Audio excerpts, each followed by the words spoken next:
Crime Stoppers of Houston is helping to start conversations about safety at the dinner table. Rania Mancarius with Crime Stoppers of Houston joins us now with more on this statewide Million for Million campaign, which started in January. Yes, Rania, it's good to see you. Thank you. Tell us about this campaign. How did it all begin and what does it entail? So a few years ago, I'm raising 3 girls, my kids, and we're all, raising these teens today, and they're just in a world where they're constantly bombarded with negative, harmful, hateful, violent, exploitive, I can go on and on, content. And so I thought, well, we're such a powerful organization. We have incredible partners. What if we all came together and combated that with positive, uplifting, viral public safety messaging and finding partners in the community to help? And so I had the good fortune of sitting with Rob Wilson of the John M. O'Quinn Foundation, and he said, tell me a dream you have for the organization. And I said, this is a dream. It was a miracle. And he said, we're going to help make that happen. And we launched our Million for Million campaign in January.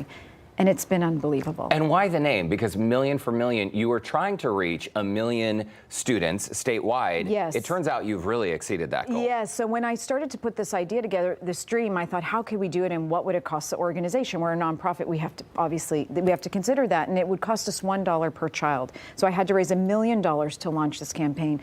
The John M. O'Quinn Foundation gave us $500,000 on the spot. Amazing. And we raised the rest of the money within a few short months because the community said, we want you to do this. So we thought $1 for one child will reach 1 million kids in Texas. And Derek, we've reached over 9 million kids to date.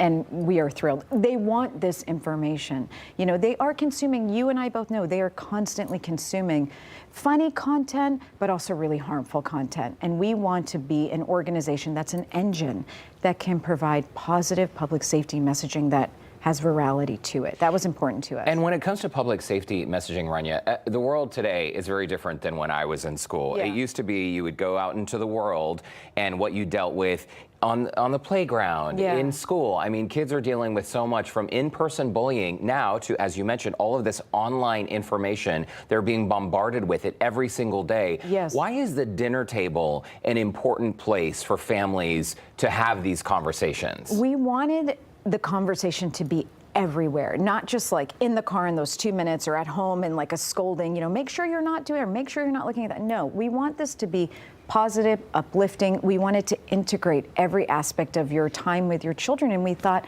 gosh, Derek, what better place than sitting down for a meal? And give us more details about how this works. So you mentioned Gringo's, Yes. and they're the restaurant partner. Essentially, young people are being asked to submit artwork that entails public safety messaging within that artwork. Exactly. They can then upload it. We're going to have a link on our website. And then that artwork will be considered for printing on the kids' menus. Okay. So thousands of kids' menus. I mean, it's just so fun. And then kids, when you see the submissions, it's really cute. They're thinking about whether it's an integration of food and a safety message, or walking in the park and or taking care of a pet and a safety message. And it's just fun to see them sit down and use art, another form, another medium, to think about this topic we all should care about. We don't want every public safety message to be about scaring people. Why? Yeah. It doesn't have to be. It can be about creativity and positivity and wanting to help somebody else. It could be very loving in nature. And I think that's what this does. So we're really excited about it. I also think it's really interesting, Rania, that a lot of times starting the conversation about things that may or may not be uncomfortable can be the most difficult part, right? Just starting that conversation. And I think using a creative outlet to get young people to talk about their concerns, parents are doing the best they can, right? But oftentimes they don't know what their young people are worried about. 100%. And I was just re-listening. We just released a podcast. Crime Stoppers has a podcast called The Balanced Voice, and we were talking to this young girl, Ellison, who was a victim of AI-generated inappropriate photos. I mean, this is just a girl living her life, and somebody took a picture of her off of her Instagram page and altered it inappropriately. And one of the things she said, I did not know how to deal with this, let alone tell my parents. Are they going to understand that this is not really me, this is AI generated? So it made you realize the kids are dealing with so much. Parents don't know what to do with this. We don't know that AI can be used in this way. So at Crime Stoppers, that's our goal, and it's our job to know these things, to think about them, to talk about them, to give outlets for parents, to be preventative, proactively, and that's where we become a one-stop shop for all these issues that kids and families go through. And I think also underscoring the work that you're doing at Crime Stoppers, people got to remember you're also a parent. Yeah. You're raising young people, and so you kind of have this like built-in case study of what kids are going through every single day. True. It is a built-in case study, actually.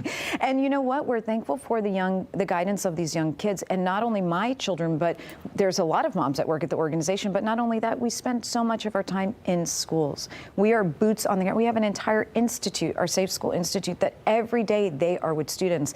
And the reason the program resonates so beautifully with these kids is because we're talking to them in their language, with real terms, with real pressing issues that are time sensitive, and they get that and they appreciate it and they respond to it. Well, we appreciate all the work that you do. Million for Million campaign. Are you going to rename it Million for 9 Million? Yeah, Counting? we have a big announcement for next year, and we're so excited. We'll come back to share that with you. Okay. Yeah, You're very always big welcome here at Houston Life. Rania Mancaria, CEO of Crime Stoppers Houston. Always good to see you. Thank you, Derek. Say hi to your kids for me, too. I will. Hey, in the meantime, if you want to learn more about the Million for Million campaign or to submit your child's artwork, you can click on the link we have posted on our website, HoustonLife.tv. Just look for that scene on Houston Life section. And